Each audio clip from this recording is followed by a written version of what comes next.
Pues como acabamos de indicar, vamos a tratar en este tema uno de los aspectos de la psicología moderna que son más influyentes y que además se trata de técnicas que cuando se aprenden pueden tener un gran efecto para que podamos mejorar nuestra vida cotidiana y alcanzar el bienestar psicológico. Se trata de las técnicas que tratan de que cambiemos nuestra forma de pensar para de esta forma cambiar nuestras emociones.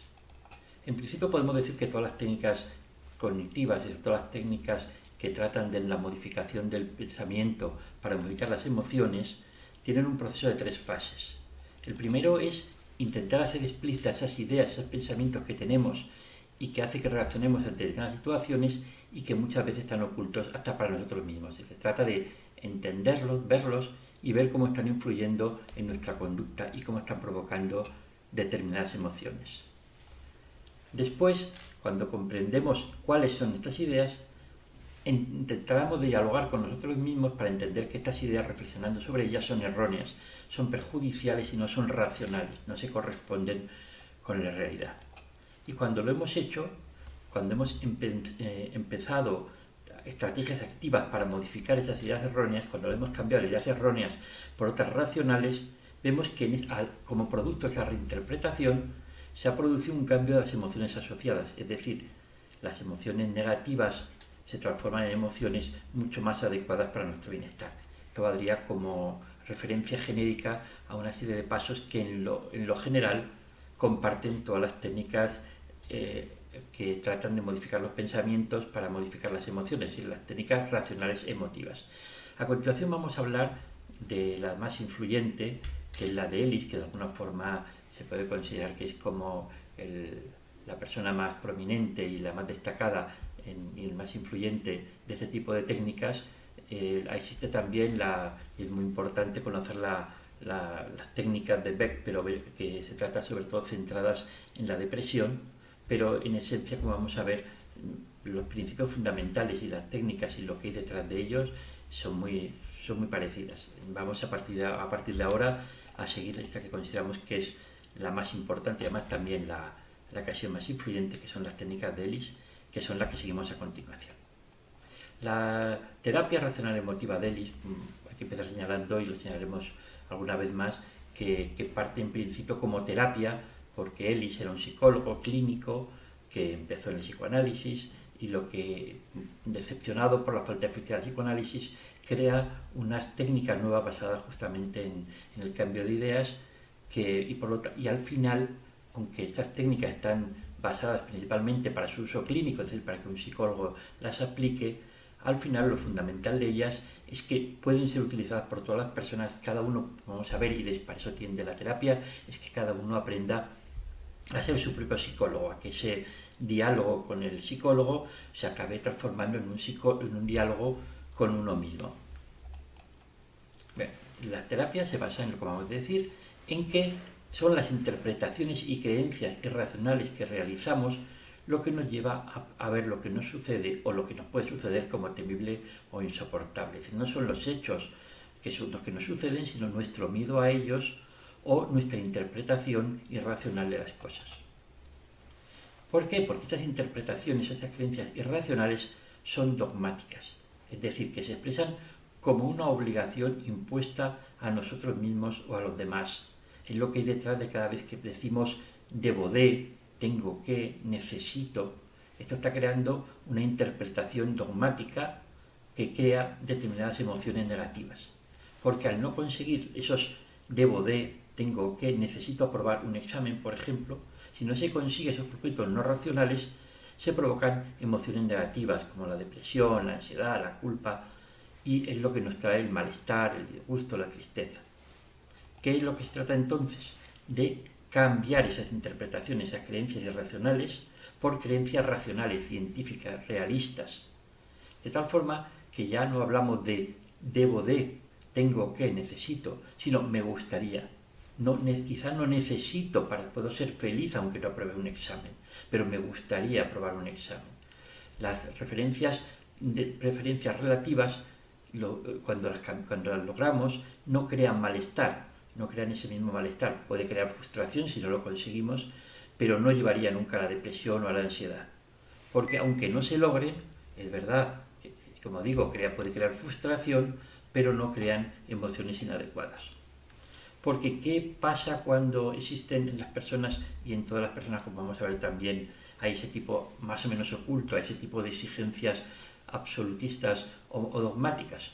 Pues bueno, él señala que de alguna forma se transparenta en las personas que existen en el interior este tipo de creencias por tres manifestaciones básicas. Primero, la tendencia a resaltar solamente lo negativo de una situación, ¿no? Tremendismo, sería horrible, sería espantoso, aunque sean temas que en el fondo no son tan tremendos, no son tan horribles, y no los hacemos nosotros mismos horribles porque hay una creencia dogmática detrás de ellos. Lo mismo la tendencia a exagerarlo y soportar una situación. No lo podré soportar, no, sería espantoso, sería horrible. Y la tendencia a juzgar o condenar negativamente a los seres humanos y a la vida en general.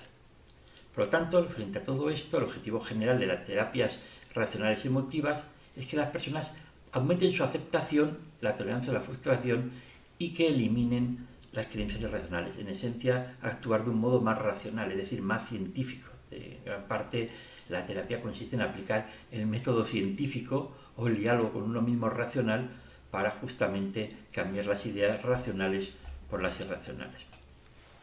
Vamos a ver, ya entrando más en la práctica, lo que significa esto. No son las situaciones las que crean las emociones, sino el proceso que hay en medio que podemos cambiar, que es el pensamiento, nuestras ideas, nuestra valoración de esas situaciones, cómo las vemos, hace que se produzca una emoción u otra. Pensemos como ejemplo en lo que sucede si una persona se queda en paro. ¿Qué produce el quedarse en paro? ¿Qué emoción la produce? Obviamente depende de la interpretación que la persona haga de por qué ha pasado. La experiencia me quedo en paro no provoca automáticamente ninguna emoción. Es solamente este segundo apartado, las creencias y pensamientos que tenemos sobre ello. Si una persona se queda en paro y cree que es por su culpa, cree que es porque empieza a pensar que es un inútil, que no valgo, que he trabajado mal, que me he equivocado, entonces sí, crea malestar, baja autoestima, no sigo intentándolo, creo que... Pero imaginémonos que queremos, por ejemplo, el último apartado, ¿no? Que la situación, la crisis, hace que aunque yo no tenga la culpa, me haya quedado en paro. La persona que tiene esa interpretación no tiene que ver nada las emociones que va a crear con la anterior. Se disgusta, pero no afecta a su autoestima, puede seguir intentándolo, espera que vengan tiempos mejores, sigue haciéndolo, pero no afecta con la interpretación que ha hecho sobre el paro, ha provocado emociones distintas. Este sería un ejemplo de cómo se van creando, como vemos, consecuencias emocionales y conductuales distintas según cómo sea el pensamiento o creencia sobre algo. Ahora vamos a verlo en este mismo proceso, en un ejemplo de nuestra vida cotidiana para entenderlo mejor. Supongamos que hemos tenido problemas de relación con otras personas y nos hemos distanciado.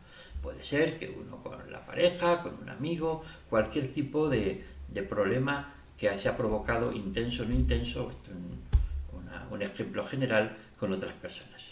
Supongamos que tenemos pensamientos, vamos a ver, irracionales. Nos hemos enfadado con alguien, pero pensamos, es una mala persona, siempre me salen mal mis relaciones con los demás, no voy a conseguir buenos amigos. Vemos que son interpretaciones que no se deducen del hecho de haber tenido problemas con otras personas, de habernos distanciado o de habernos enfadado con alguien.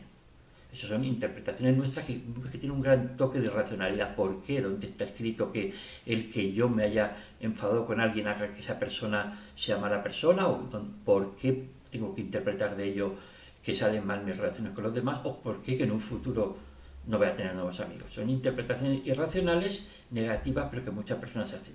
¿Qué sucede si tenemos esas interpretaciones negativas? ¿Qué consecuencias emocionales se producen? Pues negativismo, sentimiento de fracaso, rencor, malestar, se rompe la relación, baja la autoestima. Ahora pensemos que frente a estas ideas irracionales, el diálogo con nosotros mismos hace que tengamos pensamientos racionales. Cambiamos nuestra forma de pensar, lo cual no es fácil. De hecho, la terapia a veces resulta complicada porque supone cambiar hábitos de pensamiento que están muy arraigados en las personas. Pero bueno, supongamos que ya tenemos pensamientos racionales. ¿Qué es lo racional pensar en ese momento? Pues que a veces siempre hay problemas y desacuerdos con todas las personas, y que el que haya surgido de ese acuerdo no es nada dramático, como vemos, ni horrible. No significa que no se puedan superar y llevarnos bien en un futuro. Entendemos que forma parte de la vida ese tipo de conflictos, que no dice que seamos malas personas ninguno de los dos, y por lo tanto, si tenemos esa interpretación, vemos mucho más realista, mucho más racional, mucho más lógica lo que sucede. Nuestra emocionalidad va a ser muy distinta, ¿no? Podemos hasta ser capaces de ver la parte de razón que tenemos cada uno, no caemos en el maniqueísmo de creer que la razón está siempre en una parte. Entendemos que a los dos nos gustaría llevarnos bien, que ninguno somos malas personas, y bueno, independientemente de lo que hagamos, es muy posible que podamos superar la situación, y en todo caso la emocionalidad, hasta cuando no superamos la situación y podamos decidir que es mejor pues no seguir con esa relación, la emocionalidad que se provoca cuando se ve esta forma racional y no dogmática los problemas, la emocionalidad es mucho más positiva. No hay baja de autoestima, ni sentimiento de fracaso, ni rencor, malestar y hostilidad. Este ejemplo nos hace ver cómo hay emociones que son inadecuadas, en el sentido de que siempre, cuando las tengamos, podemos pensar, de acuerdo con la terapia racional emotiva, que hay una idea dogmática detrás de ellas, que son emociones inadecuadas para la vida. La ansiedad, la depresión, la rabia, la vergüenza, la desesperanza, los sentimientos de inutilidad. A veces la terapia empieza aquí, alguien tiene eso, tiene esas emociones, y se trata de encontrar qué tipo de ideas dogmáticas pueden estar provocando esas emociones inadecuadas. Porque emociones adecuadas ante la vida, por supuesto que no todo sale bien, y por supuesto que hay emociones, no podemos actuar o tener la misma emoción cuando algo ha salido muy bien que cuando ha salido muy mal.